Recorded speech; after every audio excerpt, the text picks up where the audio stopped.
Bonjour Laurent Soudini. Bonjour. Alors merci de nous recevoir pour la deuxième émission Face au public. Je vous en prie, c'est un plaisir pour moi de vous recevoir ici, dans ma permanence. Cette semaine, nous sommes allés à la rencontre des Lexoviens pour connaître leurs attentes concernant l'avenir de Lisieux. Alors l'emploi est leur principale préoccupation, mais ça, je vous laisse le découvrir en images. Merci.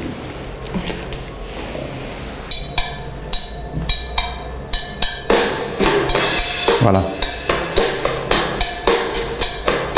Moi, ma question que j'aurais posée à tous les candidats qui se présentent à la mairie de Lisieux, ce serait que compte-t-il faire pour l'emploi pour les jeunes, voilà. Parce qu'il y a beaucoup de jeunes de moins de 25 ans qui sont au chômage, sans ressources. Et j'aimerais savoir quelles seraient les solutions qu'ils auraient apportées. Merci. Je pense que ce Lexovien qui nous interroge a tout à fait raison de mettre l'accent sur la problématique de l'emploi et de l'emploi des jeunes.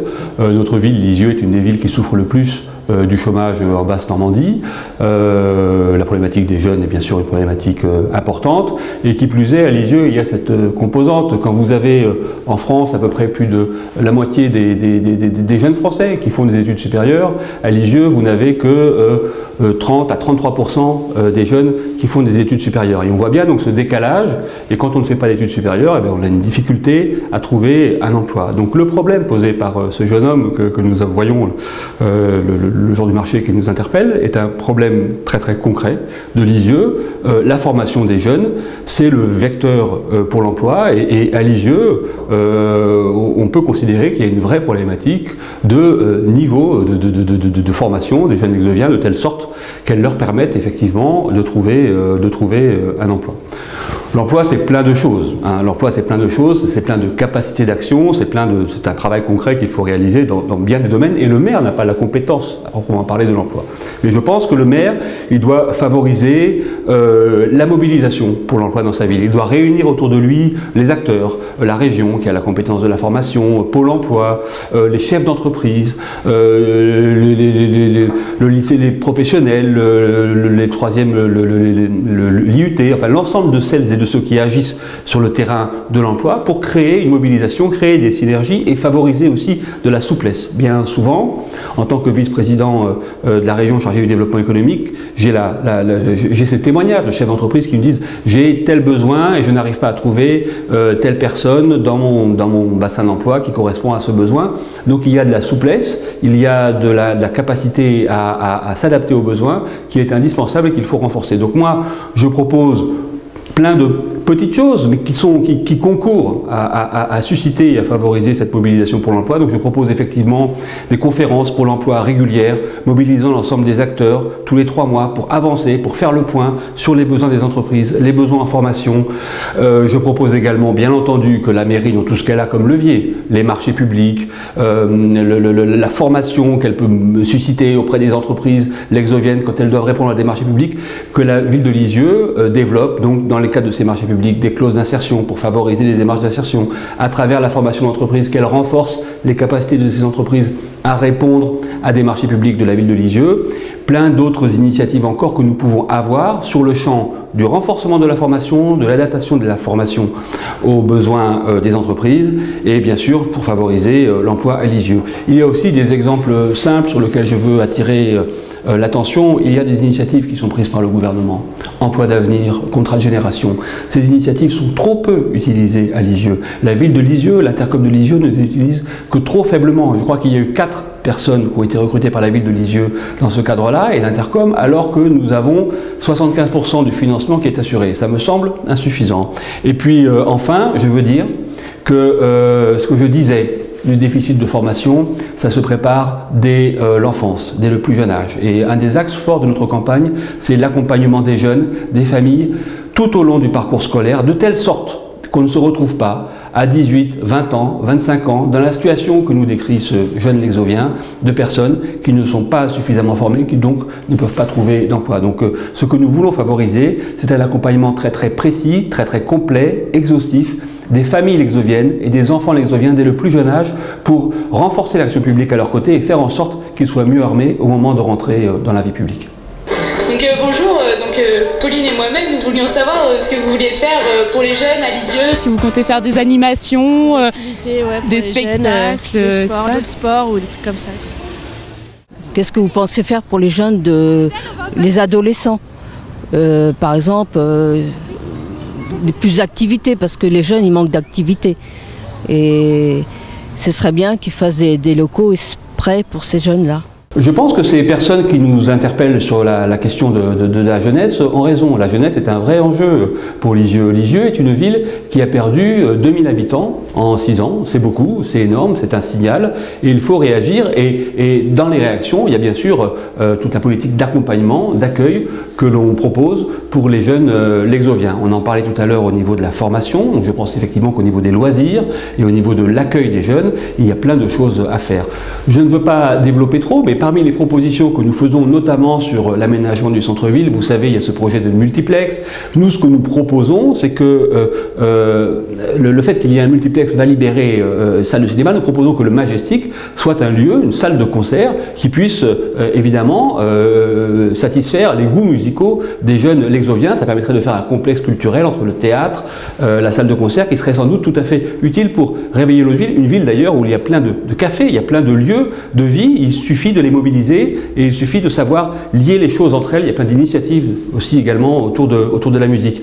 De la même façon, moi je suis frappé, il y avait cette dame qui nous interrogeait place Mitterrand, je suis frappé parfois par le fait qu'on ne propose rien à ces jeunes qui sortent de Gambier, de Frémont, et on les trouve finalement en train de prendre un sandwich rue Henri Chéron ou autre. Moi, ce que je souhaiterais, c'est que dans le cadre de la réflexion qu'on est sur le centre-ville, on puisse proposer un lieu pour les jeunes. Sans doute d'ailleurs un transfert des activités qui sont réalisées jusqu'à présent dans l'ex-mosaïque, mais aussi un lieu pour les jeunes sur le site du jardin public tourné vers la place Mitterrand et à la place de l'ancienne bibliothèque, un lieu pour les jeunes, un lieu d'accueil, un lieu où il pourrait y avoir des expositions, un lieu où il pourrait y avoir des activités, un lieu où ils pourraient se reposer, se retrouver entre eux et être accueillis. C'est une opportunité que de pouvoir créer des lieux pour les jeunes. Dans le centre-ville, nous avons finalement plein de lieux qui peuvent être mobilisés en la circonstance. Plusieurs propositions possibles, la Banque de France, le jardin public. Je propose le jardin public. Quoi qu'il en soit, il faut proposer un lieu centre-ville pour la jeunesse et il faut aussi proposer aux jeunes des capacités de se mouvoir en ville, mais nous y reviendrons peut-être tout à l'heure, plus facile.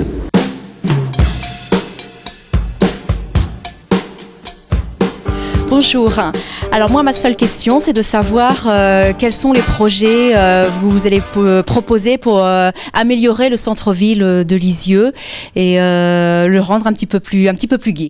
Rendre le centre-ville plus gai, ça me semble effectivement être un enjeu fort, une vraie priorité.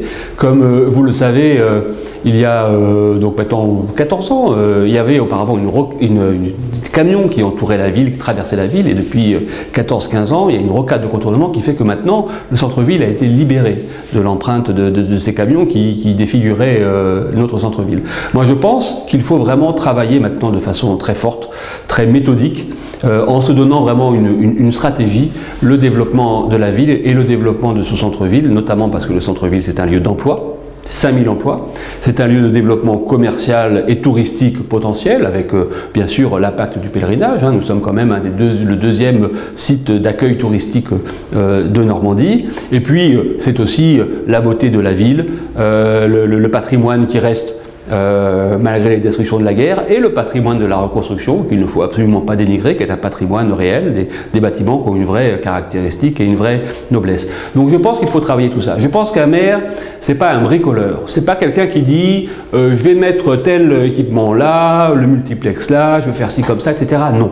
C'est pas comme ça qu'on rénove en profondeur une ville et qu'on travaille en profondeur la stratégie d'une ville. Je pense qu'il faut que nous construisions un futur pour Lisieux et que ce futur, il doit s'appuyer sur un travail qui doit être préparé. Moi, je pense qu'il faut lancer un concours avec différents cabinets d'architectes et que ces cabinets d'architectes nous fassent des propositions de scénarios pour l'embellissement, la valorisation patrimoniale, la piétonisation, l'emplacement des équipements, le règlement du stationnement et la valorisation aussi des cours d'eau, la Touques, l'Orbiquet, et construire un scénario. Et que ces 3 scénarios fassent l'objet de discussions avec les lexoviens, avec les associations de commerçants, avec l'ensemble des acteurs de la ville, et qu'on arrive petit à petit à construire un consensus. Qu'on se donne 6 mois, 10 mois pour construire un consensus sur la stratégie de la ville à 20 ans, et qu'à partir de cette stratégie de la ville arrêtée à 20 ans, on ait des partis pris esthétiques, des partis pris d'aménagement, des partis pris d'emplacement, et que ces partis pris soient solidement ancrés. Moi, je trouve qu'il y a des équipements qui sont indispensables. Le multiplex, bien entendu, donc il va falloir trouver par le consensus le lieu d'implantation du multiplex. La salle de musique dont je parlais, sans doute faire dans le jardin public, j'en parlais, un lieu, faire du jardin public un lieu tourné vers la place Mitterrand, non plus cloisonné, mais aussi dans le cas d'une rue d'ailleurs Condorcet qu'il faudrait retravailler, elle en a bien besoin, et créer à l'intérieur du jardin public un lieu qui pourrait être un lieu d'accueil et d'animation pour les jeunes. Ça donnerait à ce site tout un potentiel qui est actuellement inexploité. Travailler bien sûr les parcours piétonniers, les parcours de valorisation du patrimoine, notamment la cathédrale, la mairie, enfin on voit bien, et puis toute la circulation qui va de la basilique au patrimoine, au centre-ville et notamment à la cathédrale, qui est un lieu thérésien aussi, qu'on ne valorise pas assez. Donc il y a plein de choses à faire, il y a plein tout un travail à créer, à provoquer, et puis il y a aussi des choses très très simples sur lesquelles on peut peut-être intervenir dès à présent, pour peu que cette consultation ait lieu. Le mobilier urbain, qui me semble insuffisamment, qui n'est pas d'assez bonne qualité, l'éclairage, la valorisation de lieux qui ne sont pas assez valorisés, l'église Saint-Jacques n'est pas assez valorisée. Il y a plein de choses à faire, et bien entendu, quelque chose qui revient souvent, les trottoirs qui ne peuvent pas être pratiqués par les landaus, les personnes à mobilité réduite. Donc il y a plein de choses du quotidien, et il y a des axes stratégiques, des équipements. Voilà, c'est tout ça qu'il faut essayer de définir pour le centre-ville. Un centre-ville vu dans sa globalité, qui va de la gare à la place Mitterrand, jusqu'à la Touques, place du Pays d'Auge, quai des Remparts, la Touques et le site Mosaïque. Centre-ville qu'il faut voir dans sa globalité, un centre-ville qu'il faut renforcer, parce que renforcer le centre-ville, c'est renforcer l'attractivité de Lisieux, renforcer aussi son statut de capitale du Pays d'Auge, et renforcer ses places fortes, son marché, son attractivité commerciale, etc. J'ajoute que la place de la République était un enjeu extrêmement fort, doit être considérablement renforcée, rénovée. Il y a un projet on parle beaucoup d'un projet de halle couverte, pourquoi pas, c'est une bonne idée, et elle ne peut pas rester en l'état. Ses usages sont plusieurs et ne convergent pas assez. Enfin, il faut sans doute retravailler la place de la République et la rendre bien plus belle qu'elle n'est actuellement. Bonjour, une petite question toute bête, que pensez-vous faire pour tout ce qui est voirie au niveau de Lisieux, les réparations des rues, des trottoirs, parce que c'est infernal, il y a ce que je voulais dire là-dessus, c'est que les trottoirs déjà sont tous déformés, surtout sur Haute-Ville, on va dire, sans vous cacher, avec les arbres qui esquintent tout, et puis en ville, c'est tout ce qui est les grosses lacs d'eau sur les trottoirs quand il pleut, c'est impossible, quoi, c'est horrible, quoi. Bien, mais il y a une bonne coordination finalement entre les réponses et les questions, puisque j'abordais la question de la problématique de la voirie au quotidien. Moi, je pense que c'est un vrai problème effectivement à Lisieux. On parlait du centre-ville. Il me semble que la mairie actuelle a été incapable, d'ailleurs elle a un peu explosé en vol, de gérer la question de la stratégie sur le centre-ville. Ça a été tous les débats sur la Banque de France, ça a été de nombreuses interpellations qui n'ont pas été arbitrées par la mairie actuelle et qui fait qu'elle a volé en éclats. Mais il y a aussi le quotidien. Et le quotidien, c'est le fait de ne pas pouvoir se promener quand on a des landaus, quand on a des difficultés à se déplacer tranquillement à Lisieux, parce que les trottoirs ou la voirie n'a pas été adaptée. Il y a la problématique de l'extension de la piétonisation aussi, qui est un enjeu très très fort, je pense, du nouveau mandat. Réfléchissez à ça quand même. Depuis 1990, donc depuis 25 ans, un quart de siècle, il n'y a pas eu de développement réel de la piétonisation à Lisieux depuis qu'on a fait la piétonisation de la rue Paumartin. Et puis ce monsieur posait une vraie question sur Haute-Ville. Haute-Ville, c'est vrai, c'est clair, il y a une dégradation de la voirie, depuis un certain temps d'ailleurs, et il n'y a pas eu d'intervention publique majeure, sur le centre commercial numéro 2, la place Mozart, d'ailleurs très soutenue par la région à l'époque, j'y avais participé, mais sinon pas d'intervention publique majeure. Moi je pense que ça c'est un vrai problème, et la mairie n'a pas su, en tout cas, générer la mobilisation pour Haute-Ville. Les bailleurs, ça y est, se mobilisent et engagent, parfois dans la difficulté, mais des grandes opérations de rénovation énergétique sur le parc social de Haute-Ville. Il faut accompagner ça d'un plan d'ensemble où il y a la part de la mairie, donc sur la voirie, les abords, les paysagers autour des immeubles, etc. etc. Donc ça, c'est aussi un engagement fort, et en tout cas en ce qui me concerne, je travaille et je m'engage sur un plan de restructuration urbaine, de rénovation urbaine sur Haute-Ville, plan qui pourra être financé, je l'espère, dans le cadre de la reconnaissance à nouveau de Lisieux comme une ville susceptible de bénéficier de crédits au titre de ce qu'on appelle la politique de la ville, qui est donc la politique de soutien au quartier des villes. Et donc je plaide et je milite pour que Hauteville puisse bénéficier de ces crédits dans la période qui va venir maintenant. Bonjour, alors j'ai aussi moi une question sur le stationnement dans Lisieux, trouver un endroit où on puisse se garer facilement et si possible non payant. Bien, là encore c'est une difficulté dont on parle souvent à Lisieux. Je pense que le stationnement n'est pas très bien organisé et c'est d'ailleurs pour ça aussi que dans le cadre de l'étude que je veux faire, ces différentes études sur le centre-ville, enfin ce concours, je poserai la question du stationnement. Deux, trois choses dans les questions qui vous ont été posées. Oui, le stationnement est parfois un problème à Lisieux, pour le centre-ville, à des moments où il y a une influence très très forte. Je pense au marché, il y a d'autres moments par contre c'est moins un problème. Donc c'est ça qu'il faut essayer de contribuer à régler. Nous là-dessus on a plusieurs propositions. Il faut bien sûr essayer de travailler à renforcer l'offre en matière de parking tout autour du centre-ville historique, veiller à ce que les places de stationnement ne soient pas utilisées par des voitures en quelque sorte qui squattent la place pendant un temps indéfini. Deux, trois propositions donc. Sans doute nous on pense qu'il faut développer l'idée de navettes par bus, gratuit, des navettes notamment à des moments de forte influence, pour permettre aux gens de prendre ces petites navettes qui tourneraient de façon régulière et qui amèneraient les gens sur le marché par rapport à des parkings de délestage qui seraient des parkings où on pourrait se garer plus facilement. Je pense qu'il faut travailler ces idées-là, il faut la renforcer et à Lisieux l'offre est insuffisante de ce point de vue-là, donc ça c'est quelque chose sur lequel nous voulons travailler. Nous pensons également qu'il faut mieux faire respecter d'une part il faut travailler le mobilier urbain de façon à ce que les gens ne se garent pas de façon un peu anarchique n'importe où, notamment dans les rues qui sont tout autour du centre-ville, qui a un vrai problème là aussi.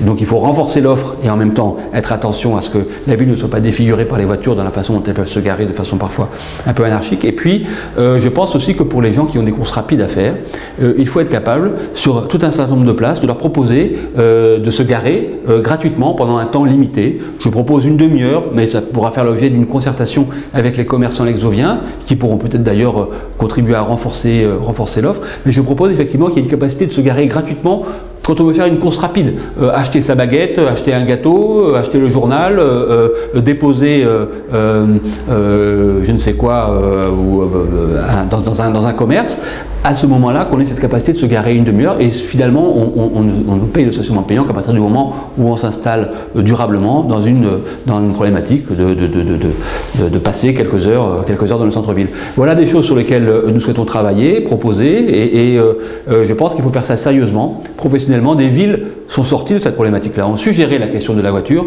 À Lisieux, manifestement, ce n'est pas encore le cas.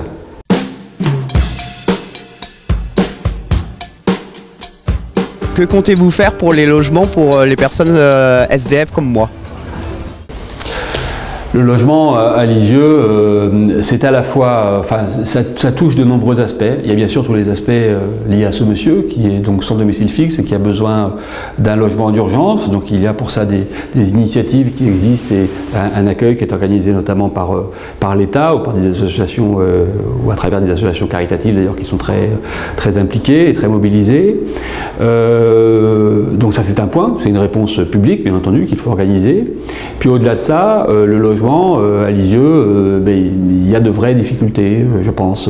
Savez-vous qu'il y a 18% de logements vacants centre-ville? On parlait de la crise de l'attractivité du centre-ville, ce nombre de logements vacants en est un exemple. 18% de logements vacants, c'est un chiffre incroyable. La moyenne en France, c'est 4% de logements vacants. Donc nous, ce que nous voulons faire, dans la façon dont nous approprierons la question du logement, c'est travailler bien sûr la qualité, travailler la qualité dans les opérations que nous autoriserons. Tout ce que nous autoriserons, y compris les opérations privées, nous souhaitons qu'il y ait un minimum de logement social dans chaque ensemble qui sera créé. Un ensemble locatif doit comporter une part minimale de logements sociaux. Et puis, ce que nous souhaitons faire aussi, bien sûr, c'est contribuer à travailler la rénovation des logements notamment en centre-ville, faire en sorte que certains ensembles qui sont manifestement plus aux normes, qu'on puisse en quelque sorte les faire en sorte qu'ils n'existent plus. Enfin, il me semble qu'il y a des enjeux de rénovation quand même très très forts sur Lisieux. Et en même temps, grâce à la région d'ailleurs et grâce à l'Europe, nous allons pouvoir mobiliser des crédits très importants sur la rénovation énergétique des logements. C'est une des priorités de l'Europe. En Basse-Normandie, et en Basse-Normandie, l'Europe va donner beaucoup de crédits. Donc il faut s'en saisir. Sur la période 2014-2020, celle du mandat, il faut s'en saisir. Et donc il faut, à l'échelle de Lisieux, un plan extrêmement fort pour la rénovation énergétique des logements. Ce sera plus écologique, ce sera moins de dépenses en matière d'énergie, et ce sera moins de dépenses en matière d'énergie et de charges pour les personnes.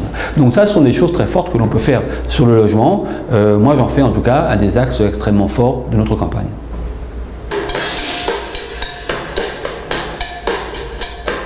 Alors bonjour Laurent. Je voudrais te poser la question suivante. Dans ton programme, quelle est la place que tu réserves à Hauteville? Je pense qu'il faut renforcer les logements. C'est en cours par un certain nombre de bailleurs et tous les aménagements extérieurs. Et puis, je pense que sur Hauteville, donc il y a des logiques d'équipement qu'il faut développer et renforcer pour les habitants. Il y a sur le second centre le développement d'un pôle de santé. Sur le premier centre, il me semble qu'il faut une rénovation d'ensemble qui doit être réfléchie en tant que premier centre lui-même. Le premier centre souffre d'une intervention publique non cohérente, non coordonnée. Il y a eu l'intervention sur les 3 tours de la SAGIM, par la SAGIM, mais il faut une vision d'ensemble. Ce qui manque maintenant pour renforcer le petit tissu commercial qui existe sur ce premier centre, et puis peut-être créer sur ce lieu du premier centre une maison des associations qui puisse compléter ce qui est fait au centre socioculturel et ce qui est fait résidence Saint-Ursin. Et ça ferait un ensemble, parce que c'est quand même beaucoup de monde qui habite là-bas, ça ferait un ensemble qui permettrait de renforcer l'offre en matière d'équipement sur Hauteville. Il me semble que Hauteville a besoin d'équipements qu'il n'y en a pas assez. Voilà, donc c'est pourquoi nous réfléchissons à faire muter les activités qui sont actuellement réalisées, notamment à Mosaïque, une partie sur Hauteville et une partie sur un équipement que nous pourrions créer, j'en ai parlé, au jardin public dans le centre-ville. Et puis, point que je veux soulever, je ne sais pas si nous l'aborderons au cours de cet entretien, mais pour moi la question des transports est essentielle. Il faut faciliter la circulation des personnes d'Hauteville vers le centre-ville et du centre-ville vers Hauteville et puis dans les différents quartiers de Lisieux.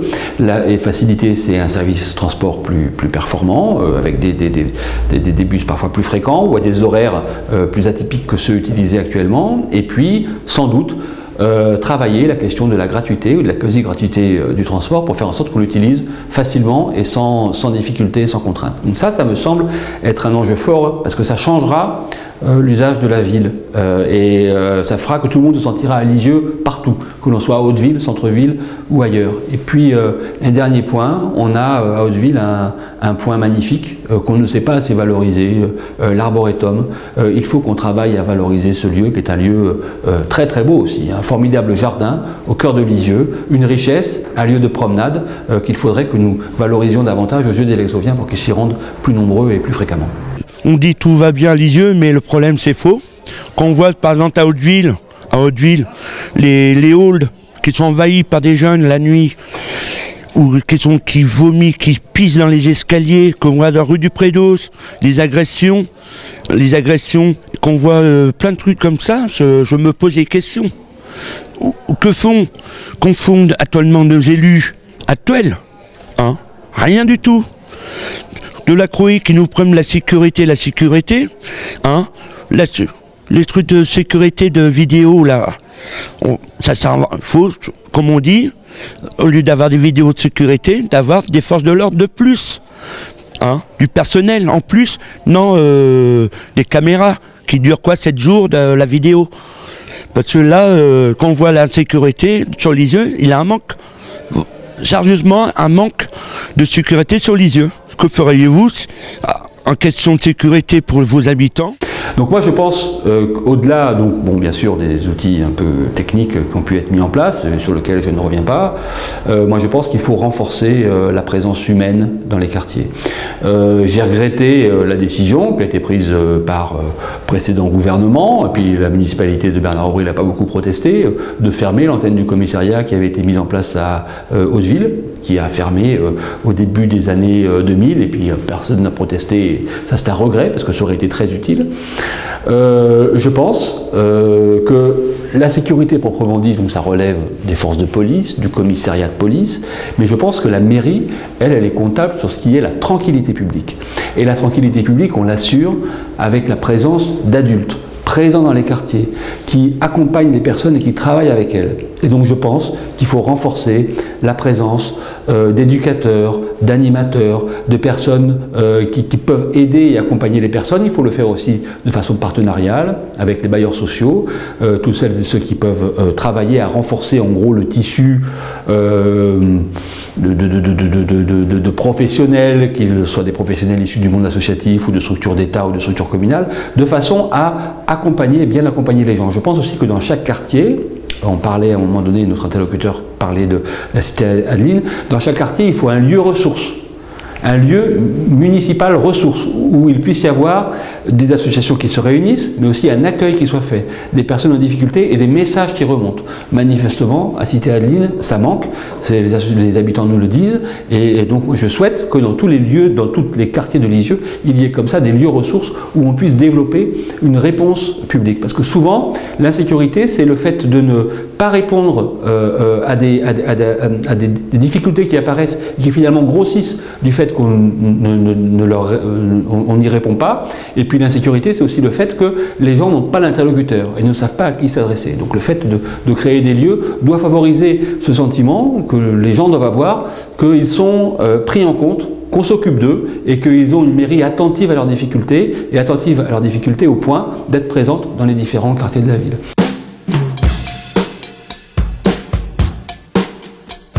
Je voulais juste savoir si les commerces de la zone de Glo allaient bientôt être construits et puis combien de quantité il y aura, si ça ne posera pas de problème pour le commerce de la ville. Et puis, ben voilà, parce que ça fait déjà un moment que c'est aménagé et puis que ça ne sort pas de terre, quoi. Alors les Hauts-de-Glo, ce sont deux choses. Il y a une partie industrielle qui ne décolle pas, si c'était des concessionnaires automobiles. Moi, j'en fais pas grief à la mairie, en tout cas à l'Intercom qui porte le dossier, parce que la situation économique est difficile et c'est bien d'essayer de développer des zones d'activité. Et bon, de ce point de vue-là, on fait ce qu'il faut et on essaye de faire ce qu'il faut et on essaiera, et moi aux affaires, on essaiera encore de renforcer et j'essaierai de m'appuyer sur tous les contacts que je peux avoir, notamment en ma qualité de vice-président au développement économique à la région. Alors, mais par contre, dans les Hauts-de-Glo, il y a une partie, à peu près un quart, un peu moins, qui est réservée à une partie commerciale, équipement des biens et de la personne, et ça pose problème. Alors non, c'est pas prêt de sortir de terre parce que pour l'instant il y a eu un rejet, mais il y a un recours au Conseil d'État, et moi je pense qu'il faut interpeller d'ailleurs le maire, de savoir ce qu'il fera, est-ce qu'il déposera un nouveau dossier pour faire en sorte que ce dossier passe ou pas. Moi je pense, et je pense que là-dessus il faut être clair sur les engagements, moi je pense que le dossier commercial des Hauts-de-Glo, en l'état tel qu'il a été déposé, n'est pas acceptable. Il n'est pas acceptable parce que le centre-ville est en crise. Et on ne peut pas affaiblir encore davantage le centre-ville par la création d'une surface commerciale qui contribuerait définitivement à asphyxier notre centre-ville. C'est un des points forts de Lisieux. Nous devons le renforcer, nous devons le densifier, nous devons traiter toutes les friches qui sont à l'intérieur. On en a parlé au début de notre entretien. J'ai d'ailleurs le soutien et l'amitié dans ma liste d'un responsable d'une association commerçante qui se mobilise avec nous, Christian Aymar, qui sera maire adjoint chargé du commerce et de l'artisanat dans mon équipe si nous l'emportons, et nous allons tout faire pour l'emporter.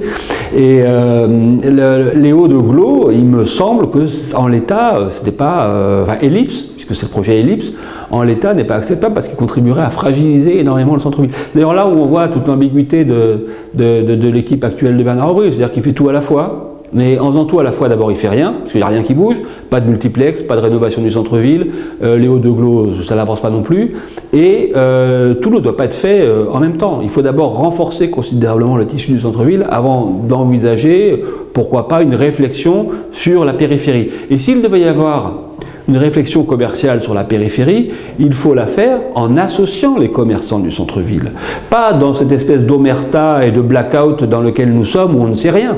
Il faut le faire en associant les commerces de centre-ville et il faut un accord entre la périphérie et le centre-ville. Et il faut des contreparties et il faut des garanties. Et tout ça, ça n'a pas été fait par la mairie et par Bernard Aubry dans cette affaire-là. Et c'est pour ça qu'il faut s'y opposer avec force et fermeté. Élu maire, je m'y opposerai avec force et fermeté. Je ne déposerai pas de nouveau dossier Ellipse. J'essaierai de travailler avec le promoteur. Je verrai exactement, parce que je ne sais pas quelle soit la nature des engagements juridiques qui ont été pris, mais j'essaierai de travailler avec le promoteur de façon à sortir cette épine du pied de Lisieux et de son agglomération.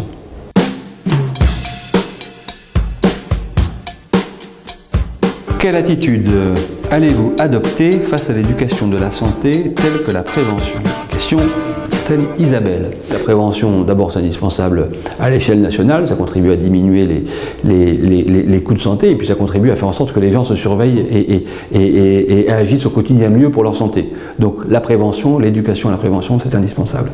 Ensuite, comme vous le savez, on en a parlé, il y a un projet de pôle de santé sur Haute-Ville 2, le centre commercial 2, il y a aussi un projet de pôle de santé sur le centre-ville. Ces projets qui vont être soutenus par les acteurs publics, la région, l'agence régionale de santé, l'État et donc l'Intercom. Ces projets, ils ne peuvent se réaliser que s'ils sont accompagnés d'un projet de santé à l'échelle de Lisieux. Il faut les accompagner d'un projet de santé à l'échelle de Lisieux. Et un projet de santé à l'échelle de Lisieux, ce sont les partenaires qui se mettent d'accord sur comment renforcer justement l'éducation à la santé, la prévention, l'accès à la santé sur le périmètre de Lisieux et de l'Intercom. Ça, c'est un enjeu véritable. Il ne peut y avoir de vrais pôle de santé, c'est-à-dire un pôle où on a accès à des généralistes, des kinés, des infirmières, etc., que s'il y a un projet de santé à l'échelle de Lisieux. C'est ça qu'il faut travailler encore et renforcer, parce que si je vois les projets petit à petit mûrir de pôle de santé, je ne vois pas le projet de santé, je ne l'ai pas encore concrètement vu en main. En tout cas, élu, maire, moi j'y travaillerai parce que je pense que c'est extrêmement important. Je pense aussi que le maire, il a la responsabilité des écoles maternelle et primaire. Je pense que bien sûr c'est à l'État d'assurer l'accompagnement, le suivi, y compris sanitaire des jeunes qui sont issus qui sont dans les écoles, mais je pense que la ville, elle doit y tenir toute sa place et tout son rang. Et moi je voudrais renforcer à Lisieux un vrai service à la petite enfance et qui soit justement présent sur tous les enjeux de santé scolaire, à côté des partenaires que peuvent être donc l'État et le Conseil général, présents pour renforcer tous les aspects de suivi santé des jeunes lexoviens. Parce que si vous suivez, de la même façon on parlait de la prévention en ce qui concerne la violence ou le mal-être, mais la prévention en matière de santé c'est indispensable. Et si vous accompagnez les jeunes dès le plus jeune âge, tout ce qui relève de la santé, vous contribuez sans doute à faire d'eux des adolescents et des jeunes adultes en bien meilleure santé et en bien meilleure forme et bien plus capables d'affronter la vie que si vous les laissez bien sûr dans un état d'abandon où chacun en tout cas dit bah, moi c'est ça, moi c'est ça, moi c'est ça, et du coup personne ne fait rien. Moi je vais poser une question aux candidats pour les élections municipales. Je voudrais simplement qu'ils fassent la différence entre les clubs qui se battent à l'échelon régional, national et voire international comme nous, à côté d'autres clubs qui ne jouent que dans la région, le département.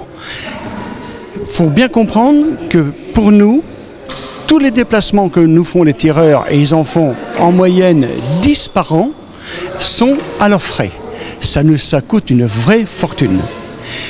Simplement, je vous dis qu'ils voient pour faire un peu la différence, pour voir pour que les clubs qui se représentent Lisieux au niveau national et international soient un peu plus récompensés, c'est tout. Si vous êtes élu, comment vous allez aider les clubs ?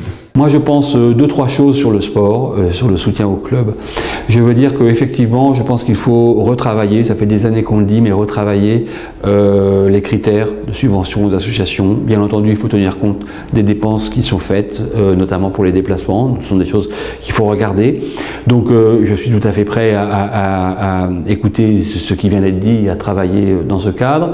Je pense aussi qu'il faut renforcer l'accès des jeunes au sport. Je pense qu'il faut, au-delà des cartes de soutien comme celle que la région a pu développer, d'ailleurs la carte à tout, il faut développer sans doute une carte lexovienne pour l'accès aux loisirs et qui puisse aussi permettre de renforcer l'accès à l'équipement pour des jeunes sportifs lexoviens.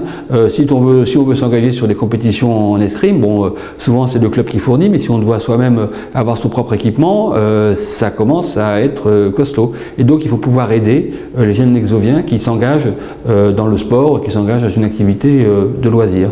Donc ça, ce sont des choses sur lesquelles je veux travailler. Puis je veux travailler aussi la politique d'équipement sur les installations sportives. Alors elles ont été renforcées, modernisées, il y a eu des progrès, enfin je ne veux pas mettre ça en doute, mais je pense en même temps qu'il faut renforcer la visibilité. Il faut que les présidents d'associations, par rapport à leurs équipements, il faut qu'ils aient conscience il faut qu'ils puissent savoir ce que la ville va faire pour eux. Et donc, moi je pense qu'il faut discuter avec eux régulièrement d'un plan pluriannuel d'investissement sur les équipements sportifs.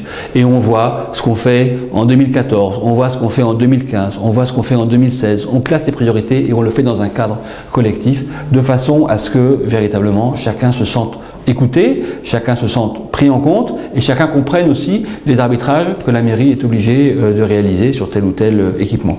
Moi je pense que ça est indispensable, ça crée donc de la transparence, de l'objectivité et ça renforce l'accès au sport des jeunes lexoviens, l'ensemble des axes politiques que je viens de déterminer. Donc c'est de cette façon-là qu'on soutiendra les clubs, on les soutiendra encore et toujours parce que le sport est une grande richesse et une grande force de notre ville.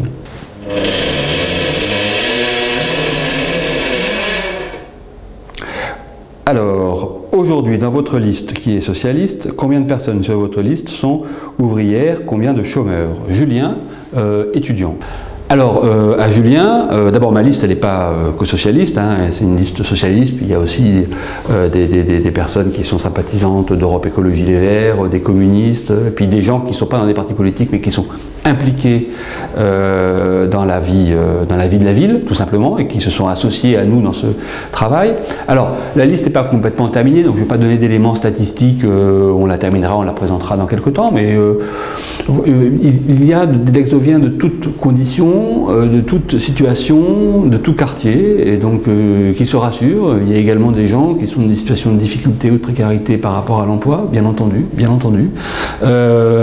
Combien sont ouvriers? Je vais prendre un exemple simple, je vais prendre par exemple l'exemple d'Edith Monouri, qui sera présente sur la liste, qui a été une responsable, elle était ouvrière sur le site de Plisorol, c'est une responsable syndicale, et elle s'est révélée à travers le combat syndical sur Plisorol.